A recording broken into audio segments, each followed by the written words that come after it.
Next जो आपकी book है एडवांस काउंटिंग, उसमें हम लोग अमलगमेशन कर रहे थे, जिसकी हमने एग्जांपल लास्ट क्लास में की भी है। दो तीन example, amalgamation in the nature of lump sum, amalgamation in the nature of purchase, amalgamation in the nature of the asset method. उसके बाद आता है पूलिंग ऑफ इंटरेस्ट मेथड। यही है ना? मैं वो एग्जांपल सेम बताता हूँ, इनमें मीनिंग समझ लीजिए। पूलिंग ऑफ इंटरेस्ट मेथड क्या है हमारे पास? ये तब होता है जब कंपनी बिजनेस को मर्ज करने चाहती है। जब दो बिजनेस आपस में मर्ज होते हैं तो पूलिंग ऑफ इंटरेस्ट मेथड होता है। अगर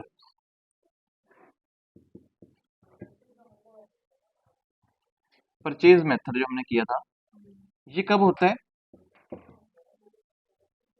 अगर बिजनेस को अक्वायर किया जाता है। अक्वायर समझते हो? किसी के बिजनेस को हम लोग खरीदते हैं, तो ये तब किया जाता है। ये दोनों मेथड हमने वैसे लास्ट क्लास में कर ली है, हमने प्रैक्टिकल हमने कर लिया था। अगर आपको डिफरेंस आ जाए कि difference between pooling of interest method और difference between pooling interest method and purchase method, ये दोनों मेथड अलग अलग टाइम पे अप्लाई होंगे। अगर दो कंपनी मिलके एक नया बिजनेस बना रही है तो पूलिंग ऑफ इंटरेस्ट मेथड होता है। अगर एक कंपनी दूसरी कंपनी के बिजनेस को टेक ओवर कर रही है तो बिजनेस परचेज मेथड होता है।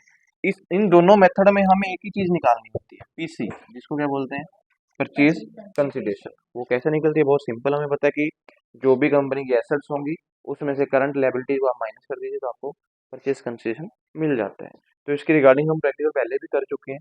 अभी हम लोग नया टॉपिक इसमें स्टार्ट करते हैं, मुझे एडवांस काउंटिंग में, वो देखते हैं। आपको ये क्वेश्चन डाल सकते हैं कि पास द नेसेसरी जर्नल एंट्रीज।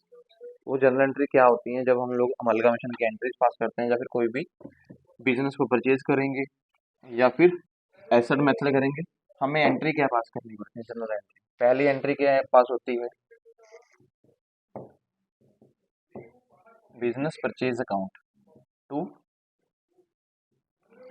जो भी कंपनी लिक्विडेट करेगी। ठीक है जी, हम ऐसा बोल सकते हैं कि कंपनी, हम ऐसा बोले कि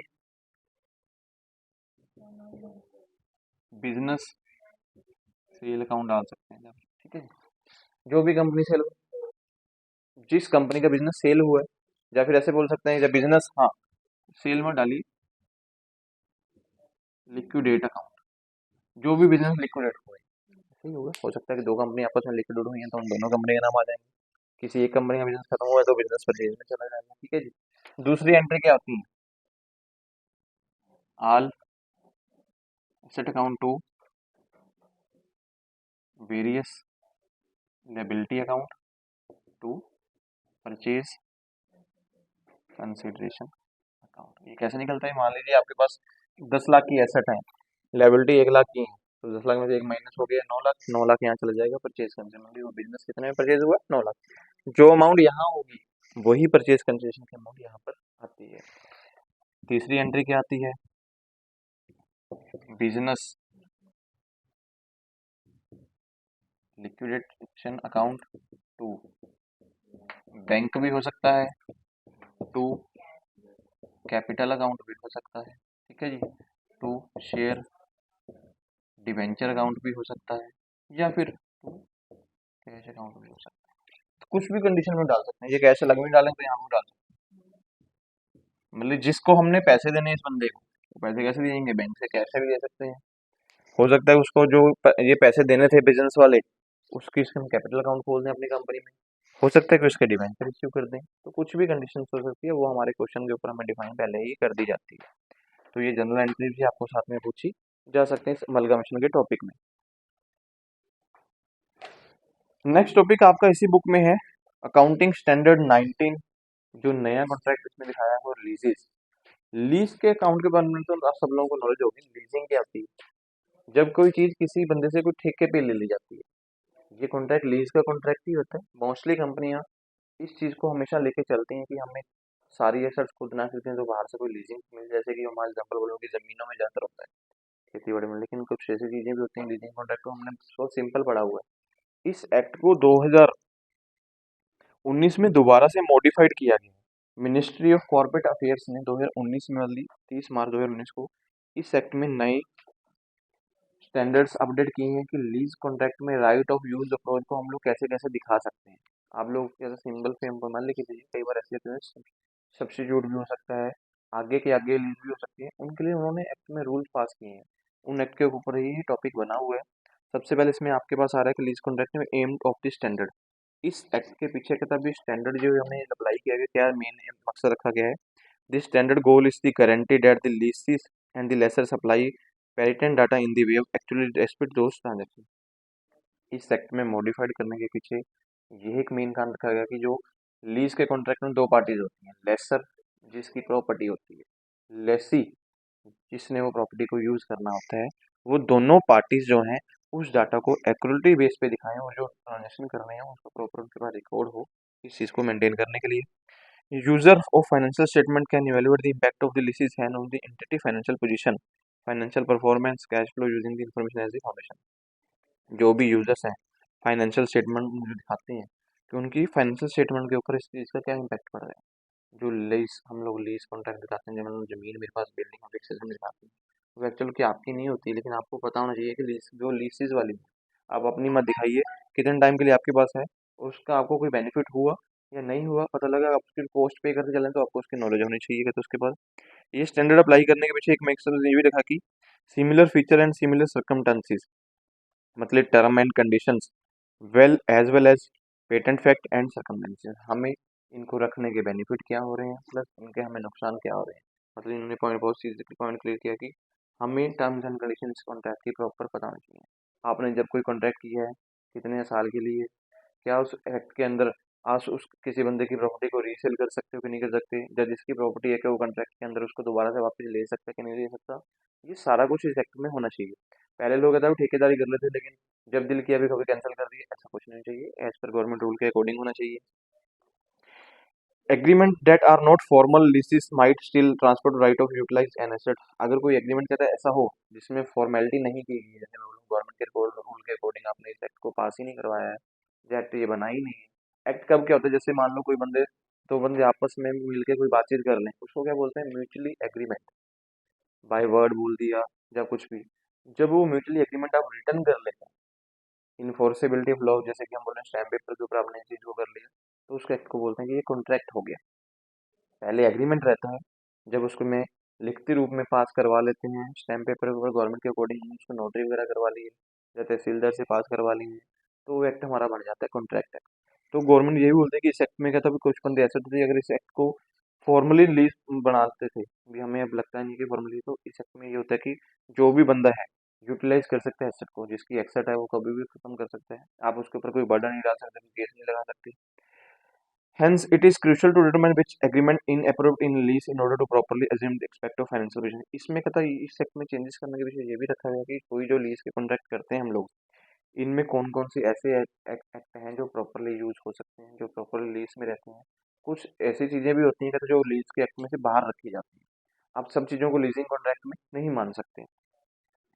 principal for the recognition measurement presentation disclosure of lease are outline in the, ये चीजें भी रखेंगे भी कौन कौन सी चीजें लीसेस कॉन्ट्रैक्ट के अंदर आती हैं, किन के ऊपर ये एक्ट लागू होता है, जिनको प्रेजेंटेशन बेस पे दिखा सकते हैं, मेजरमेंट भी कर सकते हैं, और कौन से ऐसे अरेंजमेंट हैं जो इस एक्ट के अंदर कवर किए गए हैं।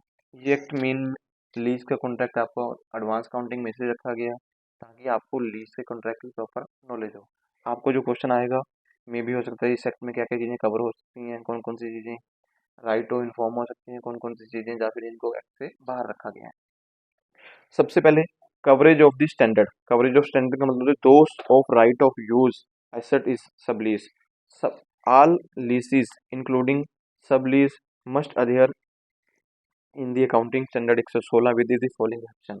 जो लीज के कॉन्ट्रैक्ट होते हैं उनमें से कुछ ऐसे पॉइंट्स ये बताए गए हैं जो इस कवरेज एक्ट से बाहर होती हैं। वैसे तो आप लीज का कोई भी कॉन्ट्रैक्ट कर लो, वो लीजिंग कॉन्ट्रैक्ट में कवर हो जाता है, लेकिन ऐसे कुछ पॉइंट्स इन्होंने बताए हैं जो लीज के कॉन्ट्रैक्ट से बाहर होंगे। सबसे पहले, since it fall under the purview of exploration and evaluation of the mineral resources, lease to explore the utilize mineral, oil, natural gas, comparable non-regulatory resources are permission। कोई भी मिनरल रिसोर्सेज वाले जो काम है वो इस एक्ट के अंदर एक्सेप्शंस में आते हैं, मीन्स उनको बाहर रखा जा सकता है। आप इनको कहता रिसोर्सेज को अगर परमिशन मिली है तब लीज कॉन्ट्रैक्ट में दिखाओगे। जैसे कि हम एग्जांपल बोले कि नेचुरल गैस है, ऑयल्स का काम है, कंपेरेबल नॉन, अब गैस सिलेंडर का काम है। आप मान लो कोई भी बंदा ऐसे नहीं बोल सकता कि मैंने किसी के साथ ठेका कर लिया और मैं अपना गैस का काम खोल के बैठ जाऊंगा। पेट्रोल पंपों का काम है, आप बोलेंगे मैंने किसी के साथ ठेका कर लिया, पेट्रोल पंप मेरा हो गया। अगर आपको रीजनेबल परमिशन मिली तब है। आप अपने घर की मनमानी से कोई भी किसी से को ठेका नहीं कर सकते। जैसे गवर्नमेंट अगर टेंडर निकाल के बैठी है तब भी वो 5 साल का लीज कॉन्ट्रैक्ट मांग सकते हैं। होता है ना भाई, अभी ठेकेदारी सिस्टम में चलता है, पेट्रोल पंप खुल गए, नॉर्मल सबके लोगों ने नहीं खुलते हैं। जब ये टेंडर निकलेंगे, जिनके साथ ये कॉन्ट्रैक्ट होगा वो कॉन्ट्रैक्ट हम परमिशनल बेस पे ले सकते हैं। अदरवाइज ये कभी भी लीज के कॉन्ट्रैक्ट में नहीं आती है। उसके बाद agriculture applies to biological assets owned by lessee, there are two leases of biological assets. अगर कोई एग्रीकल्चर में आपको बायोलॉजिकल एसेट्स हैं, कोई ऐसी एसेट्स हैं जो लेसी खुद लेके जाता है, तो इसमें भी कहता है भी ये कॉन्ट्रैक्ट है। अगर आपको बायोलॉजिकल एसेट्स को दो टाइप में कन्वर्ट करेगा कि इनको कहता है एग्रीकल्चर में लेने वाले हैं, उनको हम लोग बिजनेस में लेने वाले हैं, इसका कॉन्ट्रैक्ट को अलग से दिखाएंगे। सर्विस कंसेशन अरेंजमेंट या फिर agreement the fall under the revenue contract at the customers. आप किसी बंदे से कॉन्ट्रैक्ट कर लेते हो, अभी हम तुम्हें इनकम जनरेट करके देंगे, ये लीज का कॉन्ट्रैक्ट कहता है, ये बाहर रखा जाता है। हम लोग सर्विसेज में किसी के साथ बंदा कॉन्ट्रैक्ट नहीं कर सकते। आप बोलोगे ठेकेदारी सिस्टम कर दीजिए कि तुम यहाँ पे पैसा लगा, तेरी इतनी इनकम जनरेट होगी होगी, ये लीजिंग का कॉन्ट्रैक्ट है, मेरे को पैसा दे दो। ये गवर्नमेंट ऐसा कुछ नहीं बोलती है। उसमें कोई एसेट्स यूज करने की बात की गई तो लीज का कॉन्ट्रैक्ट हो सकता है। अदरवाइज ऐसे कोई इनकम जनरेट वाला कॉन्ट्रैक्ट नहीं होता। Intellectual property right, intellectual property right means कोई ऐसे person have released under license agreement like for item like motion picture film, videos recording, plays, manuscript, patent, copyright because they fall under the purview of intangibles। ऐसा कोई भी, ये सारे जो assets हैं जैसे कि आपकी कंपनी के कॉपीराइट्स हैं, जो कोई पेटेंट बने हुए हैं, लोगो हैं, ये इंटेलेक्चुअल प्रॉपर्टी राइट में कवर होते हैं। आप इनको कहता लेसर लीज के कॉन्ट्रैक्ट में लेके नहीं आ सकते। कोई बंदा बोले कि आप पहले वीडियोग्राफी करते थे, आप अपना नाम मुझे दे दो, मैं आपको जनरेट करा के दूंगा, और आप बोलेंगे मैंने आपसे ठेका कर लिया, आप बाद में आपको इनकम जनरेट नहीं हुई, आप केस लगाएंगे, गवर्नमेंट इसको लीज के कॉन्ट्रैक्ट को नहीं मानती। गवर्नमेंट ये इंटेलेक्चुअल प्रॉपर्टी राइट है, आप लोगों के पास ये प्रॉपर्टी थी, आप अपने उसके एक्ट के अकॉर्डिंग लेके जाइए, इसको लीज के कॉन्ट्रैक्ट में नहीं ले सकते। उसके बाद कोई भी बंदा license of intellectual property right पे दोबारा पॉइंट वही इन्होंने बताया कि अगर उसमें revenue contract, sorry revenue generate का कॉन्ट्रैक्ट बन जाता है कि आईपीआर से हम लोग रेवेन्यू जनरेट करवा के देंगे, ये कॉन्ट्रैक्ट भी आपका लीज कॉन्ट्रैक्ट में नहीं आ रहा। एग्जम्पशन फॉर रिकॉग्नाइजेशन, ऐसी कौन कौन सी चीज़ें हैं जिनको छूट दी गई है, मीन्स वो लीज के कॉन्ट्रैक्ट में नहीं आती, रिकॉग्नाइजेशन में आएंगे। सबसे पहले लीज में choose not to apply recognition requirement following types of lease. कोई शॉर्ट टर्म लीज है, जैसे कम टाइम के लिए लीज है, उसको लीज के कॉन्ट्रैक्ट में मीनिंग नहीं। एग्जाम्पल कुछ बंदे हैं 2-3 दिन के लिए मेरे साथ ठेकेदारी कर लो, ये ठेकेदारी नहीं है भाई। लीज का कॉन्ट्रैक्ट मिनिमम लॉन्ग टाइम के लिए होना चाहिए, जिसमें किसी बंदे को इनकम जनरेट हो रही है, तब हम उसके लिए बात कर सकते हैं। Leases for the which underlying asset is little value, कुछ ऐसी एसेट्स जिनकी वैल्यू बहुत छोटी है, कोई भी बंदा खरीद सकता है। आप बोलोगे उसका, मैं बोलूंगा कि मैं कॉन्ट्रैक्ट कर लूँ। मैं एग्जांपल बता दूं कि आपने कार खरीदी है, कार खरीदनी है, किसी से कार आपने ऑर्डर की है, उसके टायरों की आप लीजिंग कॉन्ट्रैक्ट कर लो कि इसके में जो टायर लगे हुए हैं मैं आपको दूंगा, उसकी आप उसका मुझे इनकम देना, ऐसा कोई कॉन्ट्रैक्ट नहीं होना चाहिए। ये छोटे वाले, जब बंदा कार खरीद रहा है तो उसके टायर भी खरीद लेगा, आप उसको कॉन्ट्रैक्ट में नहीं लेके आ सकते। मीन होगा तो सारा ही कॉन्ट्रैक्ट होना चाहिए। जिस एसेट्स को कोई बंदा नहीं खरीद सकता उसको लीजिंग कॉन्ट्रैक्ट में हम लोग लेके आ सकते हैं। उसके बाद if a lessee decide to use the unenforcement recognition exemption, they must organize lease payments related to those lease and expense either of state line basis over the lease term of another system and basics, depending on which the basis best capture of the pattern of the lessee's benefit। अगर कोई lease का contract ऐसा हुआ जिसमें लेसी अपने benefit को देखना start कर दे, अगर कॉन्ट्रैक्ट हुआ है कि उसमें हम लोग पेमेंट इनिशियली देंगे ही देंगे, मंथली बेस पे, क्वार्टरली बेस पे, लेकिन लेसी बोले कि इस एसेट को मैं, हमें तो बोला गया था कि एसेट के ऊपर रिटर्न लाइन डेप्रिसिएशन लगने वाला है, लेकिन हम लोग स्ट्रेट लाइन मेथड लगा के अपने बेनिफिट में देखने चले तो उस टाइम पे वैल्यू खत्म हो जाता है। अब लोग बोलते हैं कि उसमें रूल्स एंड रेगुलेशन चेंज नहीं कर सकते, आप अपने बेनिफिट के लिए किसी के बंदे की एसेट बेच दोगे, ये भी इस एसेट से बाहर होता है कि आपको उस कॉन्ट्रैक्ट में वैसे ही काम करना होगा जैसे लेसर के इंस्ट्रक्शंस हैं। उसके बाद class of underlying asset which the right of pertain can determine the exemption of short term leases. Point दोबारा वही घूम के आया कि शॉर्ट टर्म लीज अगर आपने की है उसमें क्लास ऑफ पैटर्न भी मैटर करते हैं। वैसे तो शॉर्ट टर्म लीज आपकी सेट से बाहर ही है, अगर बाई द वे होगी है तो उस एक्ट का जो पैटर्न बनाया गया उसमें जो राइट्स हैं वो जो डिफाइन किए हैं आप उसी को फॉलो करेंगे, अदरवाइज ये कॉन्ट्रैक्ट होता ही नहीं है। Class of share A common type and the function and operation of an entity. Common type का काम है, आप उसको शेयर करना चाहते हो, तो ये चीज़ें ऐसे नहीं होती। मान लो एक बिजनेस कर रहे हो, उसको बोलो आप शेयर करके कोई बंदा कर लेगा, हमको टेक कर लेंगे। मेरा बिजनेस है, मैं अच्छे तरीके से बता रहा हूँ, मैं बोलूँगा मेरे बिजनेस में हम लोग कॉपीराइट रख दें कि मैं इसको शेयर करूँगा, अब मुझे उसका भी ठेका आना स्टार्ट हो, ये कभी ऐसा वैसा नहीं हो सकता। उसके अलावा इन पॉइंट में इन्होंने ये भी फाउंड करा कि pieces of office equipment some less than the year, some more than the year, but none of the lease is included bye option. अगर कोई ऐसा पॉइंट है ऑफिस इक्विपमेंट जो ऑफिस में मशीनरी वगैरह चाहिए, अगर उसका टाइम पीरियड 1 साल से कम है उसको लीज के कॉन्ट्रैक्ट में लेते हैं। लीज अगर होगी तो 1 साल से ज़्यादा का होना चाहिए, मीन हम बोल सकते हैं कि मैंने 5 साल तो उससे कम होना चाहिए। उसके बाद general recognisation measurement requirement leases shall be followed counting leases for duration longer than the 12 month. अगर लीजेस को लेना चाहते हो तो 12 महीने से ज़्यादा का टाइम पीरियड होना चाहिए, अगर कम का टाइम तो लीज में नहीं आने वाला। उसके बाद while choosing this option lessee is required to disclose certain information concerning short term lease both quantity and quality. कोई भी बंदा अगर लीज के कौन में जाना चाहता है तो लेसी की जिम्मेवारी होनी चाहिए कि जो एसेट को लेके जाएगा कितनी क्वांटिटी में लेके जाएगा और किस क्वालिटी में लेके जाएगा, ये पहले से जब नॉर्म्स क्लियर हो जाने चाहिए तब जाके है। पहले होता था दिखा कुछ भी बंदे को बोल दिया ये चीज़ें भी ऐसे यूज़ कर लो कॉन्ट्रैक्ट हो जाता था, लेकिन गवर्नमेंट ने इसमें बहुत सारे प्रावधान लगा दिए ताकि कल को वो बंदा केस करने आए तो उसमें केस में उस इंस्ट्रक्शन को चेक करके ही केस खत्म किया जा सके। All future short-term leases class underlying asset must be counted in the lie within the lessee policy after the lessee devolves a policy for that। अगर कॉन्ट्रैक्ट में कोई पॉलिसी बनाई गई है तब वो कॉन्ट्रैक्ट लागू होगा, अदरवाइज पॉलिसी नहीं है तो कॉन्ट्रैक्ट खत्म। एग्जांपल लिखा हुआ है, organisation that rented remunerated piece of office equipment some for less than a year, some for more than a year, but none of leases included by options। कोई company है उसने कोई सम ऑफ पीसेस जैसे हम बोल सकते हैं कि कुछ इक्विपमेंट ऑफिस के ऐसे खरीदने लीज कॉन्ट्रैक्ट मिली हैं जिनका टाइम पीरियड 1 साल से कम है, किसी कुछ ऑफिस इक्विपमेंट ऐसे हैं जिनका टाइम पीरियड 1 साल से ज़्यादा है। लेकिन इसमें इन्होंने ये भी लिखा कि but none of these leases included bye option. इन तरह के लीसेस में कुछ बाय ऑप्शंस भी साथ में रखने भी खरीद भी सकते हैं। If the entity want to make use short term lease exemption it must do so for all leases with the duration of 12 month. अगर कोई लीज के कॉन्ट्रैक्ट में जैसे कोई कंपनी है तभी कॉन्ट्रैक्ट में इन एसेट्स को खरीदना चाहती है तो वो विद इन 12 मंथ के बोल, जैसे शॉर्ट टर्म लीज है भी 1 साल के अंदर अंदर ये काम खत्म कर लेगी तो ठीक है, अगर 1 साल से ज़्यादा का टाइम पीरियड हो गया तो वो लीज का कॉन्ट्रैक्ट माना जाएगा। मतलब आप कुछ भी बाई ऑप्शन लेके बैठे हो उस कॉन्ट्रैक्ट में, मतलब ऑफिस के मैंने कुछ एसेट्स खरीद लिए जैसे कि फर्नीचर हो गया, एसी हो गया, कोई मशीन होगी या कुछ ऐसी चीज़ें हैं, मैंने बोला कि कुछ ऐसी हैं भी 1 साल से कम के लिए 1 साल से ज़्यादा के लिए, अगर किसी को आप लोग खरीदना चाहते हो बाई ऑप्शन में तो विद इन 12 मंथ तो उसको कर लो कंप्लीट, बाय ऑप्शन ले सकते हो, अदरवाइज वो लीज के कॉन्ट्रैक्ट में मानी जाएंगी जिसमें टाइम पीरियड ज़्यादा होता है। फिर आती है low value asset leases. Low value assets के लिए एग्जांपल लिया कि lessee has the option to choose lease where the underlying asset is low value. Lessee के पास ऑप्शंस होती हैं कि अगर वो कम वैल्यू एसेट्स के लिए कॉन्ट्रैक्ट करना चाहता है, लेकिन उसके लिए भी उन्होंने नॉर्म्स बताई हैं। It does outline the criteria that can be used by determine if the asset qualified the exemptions and how to do so. क्या हमें उस क्राइटेरिया को पढ़ना होगा कि ये एक्ट जो एसेट्स है उस एक्ट के अंदर आती भी है कि नहीं है कि हम लीज कॉन्ट्रैक्ट में ले लें, अगर उसमें छूट है तो आपको कोई मतलब ही नहीं है, उसको लीज करने का जरूरत ही नहीं है। दी फॉलोइंग सरकमस्टेंसेस अप्लाई, इसमें कुछ सरकमस्टेंसेस उन्होंने बताए हैं, एक केस भी बताया उन्होंने। एन ऑर्गेनाइजेशन में lease A vehicle for use its operation. कोई कंपनी है किसी व्हीकल को अपने कंपनी के काम के लिए ऑपरेशन के लिए यूज करना चाहती है। The lease also cover the use of vehicle tyres. Lease में ये भी कवर हो गया कि व्हीकल के टायर्स भी उसमें कवर हो रहे हैं। The car is sole way to use the tyres for their intent purpose. The car जो है जब भी हम लोग किसी भी तरीके यूज करते हैं उसमें किसी भी मकसद में यूज कर रहे हैं उसमें टायर उसमें क्लियर कर दिया उन्होंने।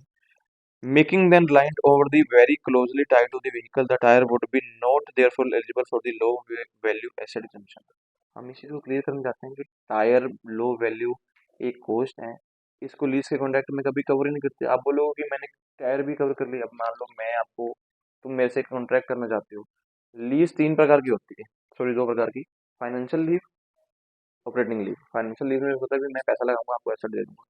ऑपरेटिंग लीव में मतलब कि एसेट मेरी होती है, उसमें मैं आपको इंश्योरेंस भी साथ में देता हूँ कि मीन्स की डेप्रिसिएशन कुछ भी होगी या कुछ रेनोवेशन होगी मैं करवा के दूंगा। अभी कार का कॉन्ट्रैक्ट हम बोल सकते हैं कि फाइनेंशियल लीज वाला कॉन्ट्रैक्ट की कंपनी मान ली मैं स्टार्टिंग में 10-15 लाख नहीं लगाना चाहती, मैंने किसी बाहर से कंपनी ले ली। अब उसके टायर की आप बोलोगे मुझे टायर की आप रिपेयर भी करवा के दोगे हर बार, वो नहीं हो सकता। टायर जो है आपको पता है कि जब आप ऑपरेशन में यूज करोगे तो खराब होने ही है, तो आपको खुद यूज ठीक करवाने पड़ेंगे। आप बोलोगे कंपनी को क्लेम करने चले जाओगे, ये लीज के कॉन्ट्रैक्ट में कभी भी कवर नहीं होता। इन्होंने यही बोला कि ऑलवेज, कभी भी कोई कॉन्ट्रैक्ट करने जा रहे हैं लो वैल्यू वाली लीजेस के लिए पहले एग्जाम्पशन पॉइंट पहले ही चेक कर लीजिए, बाद में इसका कोई एग्जाम्पल नहीं हो सकता। हाउ डू लीजेस वर्क, ये लीजेस कैसे वर्क करती है? एक एग्रीमेंट होता है जिसमें हमें रिटर्न काम करना पड़ता है। एक पार्टी लीज एग्रीमेंट में गुड्स को यूज करने वाली होगी और दूसरी पार्टी लीज में अपने पैसे लगा के एसेट्स को जनरेट करके लेसी को देने वाली होगी। मीन दो पार्टीज होंगी, लेसर और लेसी। लेसर जो होता है गुड्स ऑफ ऑनर होता है, लेसी जो है यूजर ऑफ ऑनर होता है। जितने टाइम पीरियड के लिए एसेट्स दी गई हैं वो टाइम पीरियड खत्म होने के बाद गुड्स जो है लेसर के पास वापिस आएंगी।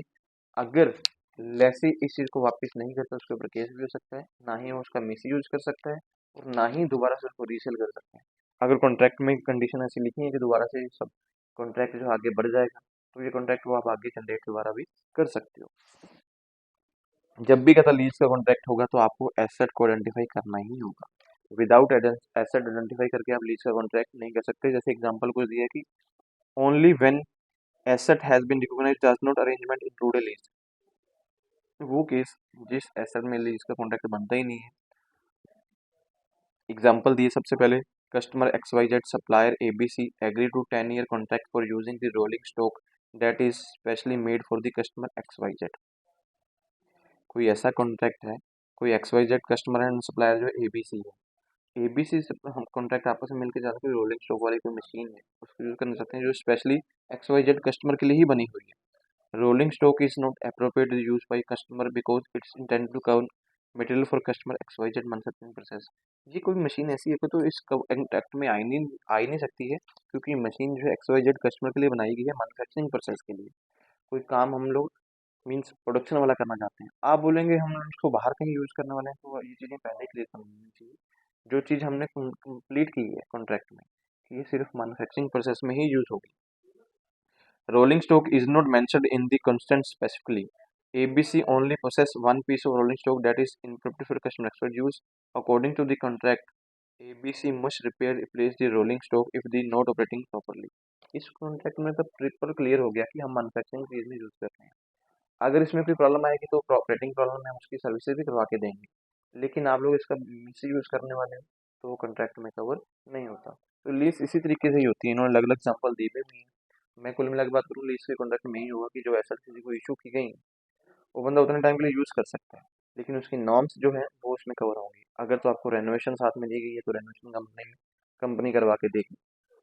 अगर वो एक्ट में नहीं है तो उसका टेक कवे करने की जिम्मेवारी लेसी की ही होती है। मान लो मैं आपको गाड़ी दे दूँ, आप यूज़ कीजिए 5 साल के लिए ठेके पे, तो उसका लाइसेंस के फीस हो गया या टैक्स हो गए, वो सब कुछ आपको ही भरने होंगे। मुझे 5 साल बाद मेरी गाड़ी वैसे ही वापस चाहिए जैसे मैंने आपको दी है, वैसे तो नहीं होती, लेकिन थोड़ा बहुत चेंज हो जाएगी हालत। लेकिन आप ये नहीं बोल सकते उसका सामान हमने बेच दिया या कुछ कर दिया, ये लीज के कॉन्ट्रैक्ट में कभी भी कवर नहीं होता। सब्सटेंशन सब्स्टिट्यूशन राइट, कई बार कहता ऐसे एक्ट में सब्स्टिट्यूशन राइट भी होते हैं। सब्स्टिट्यूशन मीन्स कोई चीज को चेंज भी कर लिया जाता है। ये भी क्रूशल आइडिया है इस एक्ट के अंडर कोडिंग।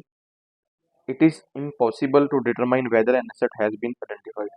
अगर आपने एसेट को आइडेंटिफाइड नहीं किया है तो इम्पॉसिबल हो जाएगा। पहले तो आपको एसेट आइडेंटिफाई करनी जरूरी होगी कि एसेट क्या है, किस तरीके से कितने टाइम के लिए यूज करने के लिए दी गई है। अगर उस चीज को कवर नहीं किया कॉन्ट्रैक्ट में तो लेसर के पास ये परमिशंस होती हैं कि वो कभी भी एसेट को सब्स्टिट्यूट कर सकता है। मैंने आज जो आपको एसेट दी है, मैंने आपको बता दिया कोई एक्ट हमने क्लियर किया ही नहीं है, आपने भी नॉर्म्स लिखवाई नहीं है कि 5 साल तक मेरी एसेट्स हैं। मैं जब मर्जी आके आपको एसेट चेंज करके भी दे सकता हूँ, ये गाड़ी वापस कर दो, आप इसकी जगह दूसरी गाड़ी ले लो। तो एक्ट में पॉसिबल होता है। A supplier has a substantial right to replace of assets if the both of the following are present. अगर दोनों पार्टी प्रेजेंट हैं, दोनों पार्टी जो कॉन्ट्रैक्ट किया था आपस में है, तो लेसर के पास ये राइट होता है कि वो अपनी एसेट को सब्स्टिट्यूट कर सकता है।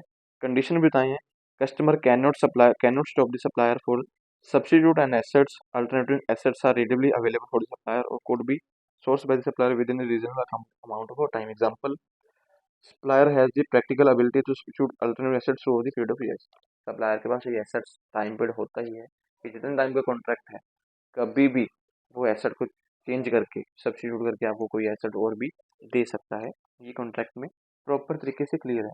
अगर आइडेंटिफाई आपने नहीं की हो तो, अगर आइडेंटिफिकेशन की हुई है, प्रॉपर रूल्स एंड एक्शन पड़े हुए हैं, तो सब्स्टिट्यूट नहीं होती हैं। जिस केस को हम लेके चल रहे हैं वही केस हमारे पास वैसा ही चलते चलते हैं। इसके लिए इन्होंने केस 1 डाटा सर्वर के एग्जांपल दिया हुआ है, कोई सप्लायर है डाटा सर्वर के ऊपर। केस 2 भी आपके पास एक और उन्होंने फिजिकल आइडेंटिफिकेशन में कोई दिया है, शायद कोई कंपनी 15 साल का कॉन्ट्रैक्ट करती है जिसमें फाइबर को कवर करने का मकसद है। इस दोनों केस में एग्जांपल दी हुई है कि हम लोग किस तरीके से किस चीज़ को सब्स्टिट्यूट कर सकते हैं। फाइबर में है कि जो मेटल किसी कंपनी से यूज़ की जाए, तारें यूज़ की जा रही हैं, उसको सब्स्टिट्यूट किया जा सकता है। ये नहीं कि जिस कंपनी से आज हमने कॉन्ट्रैक्ट कर लिया वही कंपनी 15 साल मेरे साथ काम करेगी, ऐसा कभी भी पॉसिबल नहीं होता। अगर हमें लगता है किसी कंपनी से क्वालिटी कोई डाउन हो रही है, आप कभी भी सब्स्टिट्यूट कर सकते हैं। मैं आज फाइब्रेशन का काम कर रहा हूँ, फाइबर का मतलब होता है कि हम वायर सिस्टम लेके आ रहे हैं या फिर एयर फाइबर लेके आ रहे हैं जिससे नेटवर्किंग प्रॉपर करनी है। अगर कंपनी से जिसका कॉन्ट्रैक्ट हो रहा है, जो एसेट्स मैंने आपको दिए हैं, कंपनी उसको प्रॉपर यूज़ कर रही है, ठीक है। कहीं पर हमें लगता है कि उस एसेट में प्रॉब्लम आने की चांसेस हैं, तो मैं कभी भी उसको चेंज कर सकता हूँ, कंपनी को एसेट चेंज करके दे भी सकता हूँ। फिर आता है right to control. Right to control का मतलब organisation must determine if the customer has both of the following during time of usage. Order determine contract transport right of regulate the use identify. Control का मतलब होता है कि ये भी specified time होता है, कितने टाइम के लिए आप उस चीज़ को अपने पास रख सकते हो। एग्जाम्पल, कॉन्ट्रैक्ट 5 साल का हो तो 5 साल का कंट्रोल है। 5 साल बाद वो चीज़ किसी और बंदे के कंट्रोल में जाएगी जाएगी, आप उसको यूज करते हैं, ये भी डिटरमाइन होना जरूरी है लीज कॉन्ट्रैक्ट में। आज मैं कॉन्ट्रैक्ट कर रहा हूँ, हम बोलेंगे कॉन्ट्रैक्ट हो गया 5 साल के लिए, अब 5 साल बाद भी बोलो कि मुझे ये वापस नहीं करनी, ये नहीं पॉसिबल हो सकता। दोनों पार्टी प्रेजेंट होनी चाहिए और राइट ऑफ कंट्रोल पता होना चाहिए भी कौन सी ऐसे कितने टाइम के लिए कोई बंदा यूज कर सकता है, इसमें क्या क्या नॉर्म्स हैं, वो चीज़ें उसमें कंप्लीट होनी चाहिए। इन्होंने लिखा भी है, right to get almost of the financial rewards using the specified assets, right to control have the specified assets use. Financial assets में आपके पास रिवॉर्ड सिस्टम क्या है, आप कितने टाइम के लिए उसको यूज कर सकते हो, ये चीज़ें क्लियर हो गई। सबसे पहले तो जो एसेट्स मिली है, मान लो 5 साल के लिए, उससे आप लोग क्या क्या काम कर सकते हैं, ये चीज़ इसमें क्लियर होनी चाहिए। आप कंट्रोल में ये भी बोल सकते हैं कि उसमें लिखा ही नहीं कि लैसी सेल भी कर सकता है, लैसी अगर नहीं लिखा तो उसको यूज़ भी कर सकता है, भी सेल करके नई एसेट लेके आ जाए, तो ऐसी कंडीशंस हो सकती हैं। लेकिन लीज के कॉन्ट्रैक्ट में चीज़ें स्पेसिफाइड होनी चाहिए कि एसेट को कैसे यूज़ करना है। कोई मशीन में कॉन्ट्रैक्ट लिख देगी तो डेली 8 घंटे चला सकते हैं, अब लैसी उसको 15-15 घंटे चला रहा है, प्रॉब्लम आ रही है, तो जिम्मेवारी लैसी की हो जाती है। तो ये भी इसमें कंट्रोल एक्ट में दिया गया है, ये भी इसके लिए उन्होंने अलग से कोई पॉइंट साथ में देखे बताए हैं। फिर हमारे पास आती है accounting for the leases in the books of lessor books. Lessor की बुक्स में अकाउंटिंग जो लीसेस है वो कितने प्रकार की होंगी, मैंने पहले ही आपको बताया था 2 प्रकार की है। एक आपके पास है फाइनेंशियल लीज, एक हमारे पास है लीज। फाइनेंशियल लीज क्या होती है, जो लेसर होता है पैसा लगा के आपको एसेट्स प्रोवाइड करता है, बाद में जिम्मेवारी आपकी होती है कि उस एसेट्स की टेक केयर करना, लगातार उसको यूज़ करना, जैसे ही कॉन्ट्रैक्ट खत्म होगा आप उस चीज़ को वापस लेसर के पास पहुंचाएंगे। ऑपरेटिंग लीज क्या होती है, लेसर आपको एसेट भी देगा प्लस उसको यूज़ कर रहे हैं, अगर उसमें रेनोवेशन की जिम्मेवारी, मान ली कोई प्रॉब्लम रेनोवेशन करवाने की जिम्मेवारी, तो वो भी लेसर की होती है, मीन्स आपको ठीक करवा के वो साल भर 10 साल देता चलेगा। जैसे एग्जाम्पल बोले कि मैंने कोई बिल्डिंग किसी कंपनी को यूज़ के लिए दे दी है, अब बिल्डिंग यूज़ करने देते हैं, उसमें बोल दिया कि हर साल मैं उसकी रेनोवेशन भी कराऊंगा, जैसे कि रंग पेंट वगैरह होगा तो वो करवा के देगा, उसको ऑपरेटिंग लीज भी बोला जाता है। ये हमेशा बुक्स ऑफ अकाउंट्स में मेंटेन किया जाता है। इसके लिए नॉन डिस्क्लोजर तो बाकी तो हम, लेकिन रेट ऑफ इंटरेस्ट मैटर करता है कि जो भी लीज का कॉन्ट्रैक्ट होगा उसमें जो रेंट की ऑप्शंस होती हैं वो साथ में दी जाती है, और इसमें गारंटी भी प्रोवाइड करता है लेसर अपने लेसी को। मान लो मैं बोलूँ कि मैंने आपको भी ऐसा 3 साल के लिए दे दी है, उसमें किराया जो है 50,000 रुपये पर मंथ, सॉरी 50,000 रुपये रखा हुआ है साल साल का, उसमें मुझे आपको गारंटी भी प्रोवाइड करनी पड़ती है, मिनिमम कोई अमाउंट फिक्स करनी पड़ती है, और रेट ऑफ इंटरेस्ट भी हम साथ में लिख देते हैं कि हमारी एसेट्स की वैल्यू इतने परसेंट के अकॉर्डिंग हर साल कम होगी, वो चीज़ें भी साथ में मेंटेन करी जाती हैं। ये लीज के कॉन्ट्रैक्ट में ऑलवेज होता ही है। आपको इस टॉपिक में जो क्वेश्चन आ सकता है वो ये होगा कि लीज का कॉन्ट्रैक्ट क्या है, कौन कौन सी चीज़ें सब लीज में चली जाती हैं, कौन सी ऐसी चीज़ें हैं जिनको लीज से बाहर रखा जाता है, या राइट ऑफ कंट्रोल लीज के कॉन्ट्रैक्ट में, ये सारे पॉइंट इसमें पूछे जा सकते हैं। ये था आपका छोटा सा टॉपिक जो वो लीज का खत्म। कोई पॉइंट ऐसा हो तो पूछना, उसके बाद हम डिस्कस नेक्स्ट क्लास में कर लेते हैं।